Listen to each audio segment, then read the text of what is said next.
Welcome to the Leo. YCP హయాంలో తిరుమల తిరుపతిని పూర్తిగా భ్రష్టు పట్టించారు. దీని గురించి మనం అనేక సందర్భాల్లో మాట్లాడుకున్నాం. అయితే సిఫారసు లేఖలను కూడా అమ్ముకుని నాడు దేవుడి దర్శనాన్ని కూడా వ్యాపారంగా మార్చిన ఘటనలు అయితే నేడు ఒక్కొక్కటిగా వెలుగులో వస్తున్నాయి.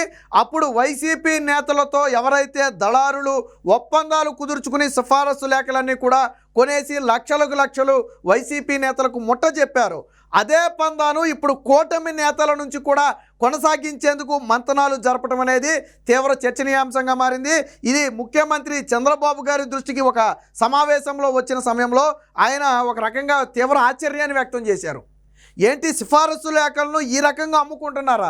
ఇంత దళారీ వ్యవస్థ బరి తెగించిందా?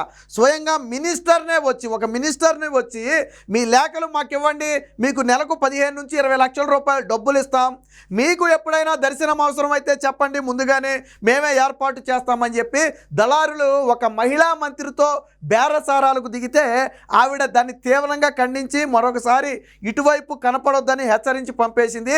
ఈ విషయాన్ని నిన్న అనుకోకుండా టీటీడీ ఆ విషయం వచ్చిన సమయంలో ఆవిడ చంద్రబాబు గారికి తెలియజేస్తే ఆశ్చర్యపోయారు చంద్రబాబు గారు. సాధారణంగా 1-2 టికెట్ల విషయంలో ఏదైనా 1-6 జరిగితే జరిగి ఉండొచ్చు, బట్ అలా కాదు. మొత్తానికి ఆ నెలలోనో లేదా ఆ ఏడాదిలోనే వారికి వచ్చినటువంటి సిఫారసు లేఖలన్నీ కూడా ఇచ్చేస్తే 15 నుంచి 20 లక్షలు ఇస్తారట. 15 నుంచి 20 లక్షలు అనేది ఏమి చిన్న అమౌంట్ కాదు. వైసీపీ నేతల్లో చాలామంది అలా గమ్మేసుకున్నారు. ఫర్ ఎగ్జాంపుల్ రోజా వ్యవహారం తీసుకోండి. గతంలో రోజా మాట్లాడితే తుర్రుని తిరుపతి వెళ్ళిపోయేది ఆవిడ. సరే, వాళ్ళ ఫ్యామిలీ వెళ్ళడానికి మనమే తప్పు పట్టట్లేదు, దేవుడి దర్శనం చేసుకోవద్దని మనం అనటం లేదు. కాకపోతే ఆవిడతో పాటు ఎప్పుడు ఒక 30 మంది 40 మంది తిరుమల దర్శనానికి వెళ్తారు. యాజ్ ప్రోటోకాల్ ప్రకారం కూడా అంతమంది వెళ్ళకూడదు. కానీ ఎందుకు వెళుతున్నారు అంటే తరువాత వెలుగులోకి వచ్చిన నిజాలేంటి? ఈ టికెట్లను దీన్ని వ్యాపారంగా మార్చుకుంది రోజా. దర్శనాన్ని VIP దర్శనాన్ని వాళ్ళకి చేయిస్తే ఇంత అని చెప్పి రోజా బంధువులు తీసుకుంటున్నారని నాడు తీవ్ర ఆరోపణలు వచ్చాయి.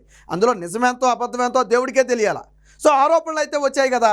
ఇప్పుడు దానికి సంబంధించి గత ప్రభుత్వ హయాంలో జరిగినటువంటి ఈ టిక్కెట్ల వ్యవహారానికి సంబంధించి ఇప్పుడు తీవ్ర చర్చ నడుస్తుంది. దీని మీద చంద్రబాబు గారు చాలా సీరియస్ అవ్వటమే కాకుండా ప్రస్తుతం అధికారంలో ఉన్నటువంటి ఆ మంత్రులకు, ఎమ్మెల్యేలకు, ఎమ్మెల్సీలతో పాటు అధికారులకు కూడా, ఆ CMO అధికారులకు కూడా చంద్రబాబు గారు అయితే స్పష్టమైన ఆదేశాలు ఇచ్చారు. ఆ దేవుడి విషయంలో వ్యాపారం చేయవద్దు, అది మంచిది కాదు, దీన్ని నేను ఏమాత్రం ఉపేక్షించను. ఎక్కడైనా సరే ఇలాంటి ఘటనలు జరిగే అవకాశం ఉంటే వెంటనే దాన్ని కట్టడికి చర్యలు తీసుకోవాలి. తిరుమల తిరుపతిలో ఇలాంటి వ్యవహారాలకు చోటు ఉండకూడదు. దేవుడి దర్శనాన్ని ఎట్టి పరిస్థితుల్లో వ్యాపారం చేయకూడదు. వెంకన్నతో ఆటలాడటం మంచిది కాదు అని చెప్పి అటు నాయకులకు, ఇటు CMO అధికారులకు కూడా ఆ చంద్రబాబు గారి హెచ్చరికలు జారీ చేసినట్టుగా తెలుస్తుంది. ఎప్పుడైతే ఈ టికెట్ల అమ్మకం, ఏదైతే దర్శనానికి సంబంధించి సిఫారసుల లేఖల అమ్మకం అని చెప్పి ఒక వార్త వచ్చిందో దాంతో అధికారులు కూడా జాగ్రత్త పడిన పరిస్థితి. ఇక్కడ రెండోది, కావాలని వీళ్ళు ఇవ్వకపోయినా గత ఎమ్మెల్సీ, ఒక వైసీపీ ఎమ్మెల్సీ ఏం చేశాడు, ఏదైతే తనకు వచ్చినటువంటి కోటాకు వచ్చినటువంటి సిఫారసు లేఖలు ఉన్నాయో వాటిని అమ్ముకుని విజిలెన్స్ అధికారులకు అడ్డంగా దొరికిపోయాడు. తిరుమల కొండ మీదే పట్టుకున్నారు ఆయన అడ్డంగా దొరికిపోయాడు. సో అలాంటి పరిస్థితులు వచ్చే అవకాశం ఉందని ఇక్కడ అధికారులు కూడా జాగ్రత్త పడుతున్నాడు. రెండోది, మన దగ్గర నుంచి ఎవరో ఒక వ్యక్తి, తెలిసిన వ్యక్తి తీసుకుంటాడు, కానీ దాన్ని వేరొకరికి అమ్మేసుకుంటాడు. సో ఇక్కడ ఇది కూడా ప్రమాదమే. చంద్రబాబు గారు అది కూడా చెప్పారు, మనం ఇచ్చేటప్పుడు తెలిసిన వ్యక్తిగా ఇస్తాం. టీడీపీ కార్యకర్తనో, నాయకుడనో, లేదా సమాజంలో మంచి పలుకుబడి ఉన్న వ్యక్తనో మనం ఒక సిఫారసు లేఖ ఇస్తాం. కానీ ఆ సిఫారసు లేఖ ఏమవుద్ది? దళారుల చేతిలోకి వెళ్ళద్ది. దళారుల చేతిలోకి వెళితే ఏమవుద్ది? అది వ్యాపారం అవుద్ది. రేపొద్దున దళారుల చేతిలో లేఖను పట్టుకుంటే ఇచ్చిన వ్యక్తి అబాసు పాలవలసిందే కదా. ఫర్ ఎగ్జాంపుల్, మంత్రే ఇస్తాడండి, ఒక మంత్రే ఇస్తాడు ఒక లేఖ, ఆ తెలిసిన వాడు పార్టీ నాయకుడు అని చెప్పి ఒక సిఫారసు లేఖ ఇస్తాడు. ఆ లేఖ దళారుల చేతిలోకి వెళ్తే దొరికితే ఎవరిది తప్పు? మంత్రిదే కదా. కానీ మంత్రి ఎవరికి ఇచ్చాడు లేఖ? దళారులకు ఇవ్వలా, తెలిసిన వ్యక్తికి ఇచ్చాడు, కానీ దళారుల చేతిలోకి వెళ్ళింది. కాబట్టి చంద్రబాబు గారు ఈ విషయంలో కూడా చాలా స్పష్టంగా ఉండాలి. లేఖ మీరు ఎవరికైతే లేఖ ఇస్తున్నారో ఆ వ్యక్తే వెళ్ళాలి, ఆ వ్యక్తి ఫ్యామిలీ వెళ్ళాలి, లేదా మీకు తెలిసిన వ్యక్తులు మాత్రమే వెళతానంటేనే మీరు లేఖలు ఇవ్వండి, అంతేగాని ఎవరికో లేఖ కావాలంటే మీరు ఇవ్వద్దు అని చాలా స్పష్టంగా అయితే చెప్పినట్టుగా తెలుస్తుంది. దీనికి సంబంధించి ఒక వార్త కూడా వచ్చింది, ఒకసారి చూద్దాం. సో ఇక్కడ చూడండి, లేఖలు ఇస్తే లక్షలు, ప్రజాప్రతినిధులకు దళారుల ఎర, రాష్ట్రంలో ప్రభుత్వం మారిన ఆగని ఆగడాలు, వైసీపీ ప్రభుత్వంలో జోరుగా లేఖల అమ్మకాలు. అదే ఒరవడి ఇప్పుడు కొనసాగించే ప్రయత్నం. సిఫారసు లేఖల కోసం మంత్రులకు బ్రోకర్ల గేలం. ప్రతి నెల లక్షలు ఇస్తామని బంపర్ ఆఫరు. సీఎం దృష్టికి తెచ్చిన మహిళా మంత్రి, అధికారులు. దేవుడి దర్శన లేఖల అమ్మకంపై సీఎం దిగ్భ్రాంతి. ప్రలోభాలకు లొంగవద్దని నేతలకు హెచ్చరిక. సో ఇక్కడ చూడండి, మీ కోటాకు వచ్చే శ్రీవారి దర్శన సిఫారసు లేఖలన్నీ మాకు ఇచ్చేయండి. ప్రతి నెల 15 నుంచి 20 లక్షలు, ఏడాది కాదు, నెలకు 15 నుంచి 20 లక్షల రూపాయలట. 20 లక్షల వరకు ఇస్తాం. ఎప్పుడైనా మీకు స్వయంగా లేఖ అవసరమైతే మాకు ముందే చెప్పండి అని కూటమి ప్రభుత్వంలోని ఒక మహిళా మంత్రికి దళారులు ఇచ్చిన ఆఫర్ ఇది. సీఎం చంద్రబాబుతో జరిగిన సమావేశంలో ఆమె ఈ విషయాన్ని చెప్పారు. అంటే దళారులు సాగిస్తున్నటువంటి దందా ఇది. పైగా వీళ్ళు ఇంకొక ట్రిక్ కూడా ప్లే చేస్తున్నారు. ఏంటంటే, మాకు ఆ మంత్రి ఇస్తామని ఒప్పుకున్నాడు, ఈ మంత్రి ఇస్తామని ఒప్పుకున్నాడు, మీరు కూడా ఇవ్వండి అని చెప్తారు వాళ్ళు. కానీ వాస్తవానికి ఏ మంత్రి కూడా ఇస్తామని ఒప్పుకోవాలా ఇప్పుడు. కానీ వీళ్ళు ఏంటంటే అలా చెబుతారు. చెబితే ఏమవుద్ది, ఓహో వాళ్ళు ఇస్తే లేదు, వీళ్ళు ఇస్తే లేదు, మనం ఇస్తే ఏమొచ్చింది, డబ్బులు వస్తున్నాయి కదా అని చెప్పి వీళ్ళు ఏదైనా ఆశపడి ఇస్తారేమోనని చెప్పి వాళ్ళ ప్రధాన ఉద్దేశం. ఒకళ్ళు ఇచ్చారనుకోండి, ఇక మిగతా అందరి దగ్గరికి వెళ్ళి వాళ్ళు ఇచ్చారని చెప్తారు. ఎందుకంటే ఆల్రెడీ ఒకళ్ళు ఇచ్చేసి ఉంటారు కదా, వాళ్ళు వీళ్ళు ఇచ్చారనుకుని వీళ్ళు ఇచ్చేస్తారు. ఇచ్చిన తర్వాత ఇక ఇచ్చిన దాన్ని పట్టుకుని మొత్తం అందరి దగ్గరికి వెళ్తారు. ఫలానా వాళ్ళు మాకు ఇచ్చేశారు, మీరు కూడా అలాగే మాకు ఇచ్చేయండి. సో ఇదొక వ్యాపారం అనమాట. దళారులు అంటే తిరుమలలో ఇప్పటివరకు మనం ఏదో లైసెన్సుల విషయంలోనో లేకపోతే ఇంకో దాని విషయంలోనో ఈ బ్రోకర్లు అనే పదాన్ని ఎక్కువగా వినుంటాం, దళారుల్ని.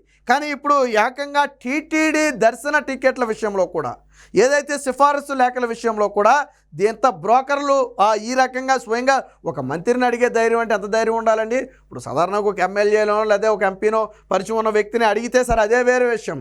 స్వయంగా ఒక మంత్రి దగ్గరికి వెళ్ళి ముక్కు మొహం తెలియకపోయినంత ధైర్యంగా అడుగుతున్నారు అంటే వైసీపీ హయాంలో నడిచినటువంటి దందా అది. గతంలో దళారులు వచ్చిందే తడువు, వీళ్ళ దగ్గర ఉన్నటువంటి సిఫారసు లేఖలన్నీ అమ్మేసుకున్నారు వైసీపీ నేతలు. దానికి ఉదాహరణ ఒక వైసీపీ ఎమ్మెల్సీ అడ్డంగా దొరికిపోయాడు తిరుమలలో ఆ సిఫారసు లేఖను అమ్ముకుని విజిలెన్స్ అధికారులకు. అలాంటి పరిస్థితులు రాకూడదనే ఈరోజు ఆ టీటీడీలో అయితే కొన్ని కఠిన నిర్ణయాలు అయితే తీసుకోవడం జరిగింది. దీని మీద చంద్రబాబు గారు చాలా స్పష్టమైన ఆదేశాలు అయితే ఇవ్వడం జరిగింది.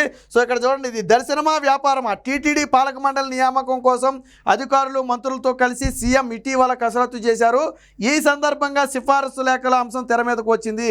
ప్రభుత్వంలో ఉన్న మంత్రులు, ఎమ్మెల్యేలు, ఎమ్మెల్సీలు లేఖలు అమ్ముకున్నారని అధికారులు సీఎం దృష్టికి తెచ్చారు. సో ఇది గత ప్రభుత్వంలో జరిగింది. సో గత ప్రభుత్వంలో అమ్ముకున్నారని వాళ్ళ దృష్టికి తీసుకొచ్చారు. ఇది ఒక బిజినెస్గా మారింది. తిరుమలలో సిఫారసు లేఖలు అమ్ముకోవడం అనేది ఒక బాగా డబ్బు బిజినెస్ అనమాట. పెద్ద కష్టము ఉండదు, డబ్బు ఎక్కువగా వస్తుంది. సో అందులో ఈ సర్వదర్శనం టికెట్లు ఎవరు తీసుకుంటారు, సిఫారసు లేఖలు ఎవరికి మంత్రిదంటే సగం మీకు అంతా కూడా దేవుడి దగ్గరికి తీసుకెళ్తారు. కాబట్టి ఈ టికెట్లను ఎంతైనా ఇచ్చి తీసుకోవడానికి డబ్బు ఉన్న వాళ్ళు సిద్ధంగా ఉంటారు. సో అలాంటి పనులు చేస్తున్నారు. సో దీంతో చంద్రబాబు గారు అయితే ఆశ్చర్యం వ్యక్తం చేశారు.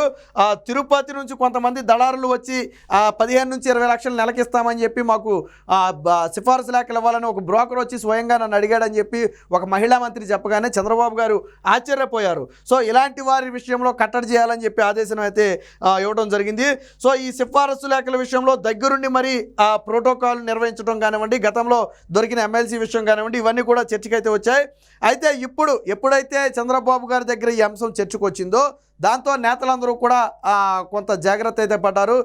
నారాయణ కానివ్వండి, లేదా రెవెన్యూ శాఖ మినిస్టర్ కానివ్వండి, ఇతర మంత్రులు ఎవరైతే హెల్త్ మినిస్టర్ కానివ్వండి, సత్యకుమార్ యాదవ్ హెల్త్ మినిస్టర్ కానివ్వండి, వీళ్ళందరినీ కూడా కొంచెం జాగ్రత్త పడమని చెప్పారు. ఎందుకంటే మనం మంచితనంతో లేకేస్తాం, కానీ అది చెడుగా ఉపయోగపడుతుంది. అంతిమంగా మచ్చ ఎవరి మీద పడద్దంటే ఇచ్చిన వాళ్ళ మీదే పడద్ది. మనం ఇచ్చింది మంచి ఉద్దేశమే, కానీ మనం దాని మీద పడుతుంది. కాబట్టి ఏకంగా మంత్రి నారాయణ గారు అయితే చాలా స్పష్టంగా చెప్పారంట, టీడీపీ కార్యకర్తలు, నాయకులు అయితే మాత్రమే నేను లేఖలు ఇస్తాను, వేరొకరికి దయచేసి నన్ను అడగొద్దు. మీరు వ్యాపారవేత్తలు కావచ్చు, ఫిలిం ఇండస్ట్రీ కావచ్చు, లేదా ఇంకోటి కావచ్చు, నేను మాత్రం ఇవ్వను. కేవలం టీడీపీ నాయకులు, కార్యకర్తలకు మాత్రమే నా సిఫారసు లేఖలు నేను ఇస్తానని చెప్పి మంత్రి నారాయణ చాలా స్పష్టంగా చెప్పారంట. ఎందుకంటే ఏమో రేపొద్దున ఎవరో తెలిసిన వాడు తీసుకుంటాడు, దాన్ని ఎక్కడికో అమ్ముకుంటాడు, మా మచ్చ మాత్రం నారాయణ భరించాలి. సో ఇతర అధికారులందరూ కూడా 1-2 సార్లు ఆలోచించి సిఫారసు లేఖల విషయంలో వ్యవహరించాలని చెప్పి చంద్రబాబు గారు అయితే చెప్పడం జరిగింది. సో మొత్తంగా గత ప్రభుత్వంలో ఈ సిఫారసుల లేఖల అమ్మకం జరిగిందనేది స్పష్టంగా అర్థమవుతుంది. డబ్బుకు కక్కుర్తిపడిన నాటి వైసీపీ ప్రజాప్రతినిధులందరూ కూడా ఈ దేవుడి దర్శనానికి ఇచ్చే సిఫారసు లేఖలను అమ్ముకోవటం అనేది అత్యంత బహుశా ఆకరమేనేమో వాళ్ళు అనుభవించేది. ఈరోజు దేవుడి విషయంలో ఎప్పుడు కూడా ఆటలాడొద్దు. నేను చంద్రబాబు గారు చెప్పింది కూడా అదే. మీరు ఏ విషయాల్లో ఎలాగైనా ఉండండి, కానీ దేవుడి విషయంలో మాత్రం మాట్లాడొద్దు. దేవుడి విషయంలో కక్కుర్తి పట్టడం కానివ్వండి, అవినీతి చేయటం కానివ్వండి, లేదా ఇలాంటి వాటిని ఎంకరేజ్ చేయటం కానివ్వండి చేయవద్దని చెప్పి చంద్రబాబు గారు చాలా స్పష్టంగా చెప్పారు. చంద్రబాబు గారు టీటీడీ విషయంలో చాలా ఇదిగా ఉంటాడు. ఆయన మొన్న కూడా గెలిచిన తర్వాత చెప్పింది అదే, టీటీడీ నుంచి ప్రక్షాళన ప్రారంభిస్తామని చెప్పి ముఖ్యమంత్రిగా బాధ్యతలు స్వీకరించే ముందు ఆయన చెప్పడం జరిగింది. సో అన్నట్టుగానే టీటీడీ ఈఓని మార్చడం ద్వారా ఆ ప్రక్షాళన అయితే ప్రారంభించారు. టీటీడీ విషయంలో పూర్తిగా రాజకీయ జోక్యాన్ని నిషేధించాలని చెప్పి చంద్రబాబు గారు కూడా మొదటి నుంచి చెబుతున్నారు. అదంతా కూడా భక్తికి సంబంధించిన వ్యవహారం. సో దాన్ని రాజకీయాలతో ముడిపెట్టొద్దు, భక్తుల మనోభావాలు దెబ్బతీయొద్దని చెప్పి గతంలో అనేక సందర్భాల్లో చంద్రబాబు గారు చెప్పారు. ఇప్పుడు కూడా సిఫారసుల లేఖల విషయంలో అప్రమత్తంగా ఉండాలి. దళారులు ఎవరైతే ఉన్నారో అలవాటు పడిపోయిన వాళ్ళు ఏదైనా చేస్తారు. ఇప్పుడు 10 లక్షలు కాకపోతే 20 ఇస్తానంటారు, 20 కాకపోతే 40 ఇస్తానంటారు. సో దళారులు ఎంతకైనా తెగిస్తారు, ఎందుకంటే వాళ్ళు ఆ వ్యాపారానికి అలవాటు పడిపోయి ఉన్నారు. కాబట్టి జాగ్రత్తగా ఉండాల్సిన బాధ్యత మాత్రం ఆ ప్రజాప్రతినిధుల మీదే ఉందని చెప్పి చంద్రబాబు గారు అయితే అందరికీ కూడా హెచ్చరికలు అయితే జారీ చేశారు.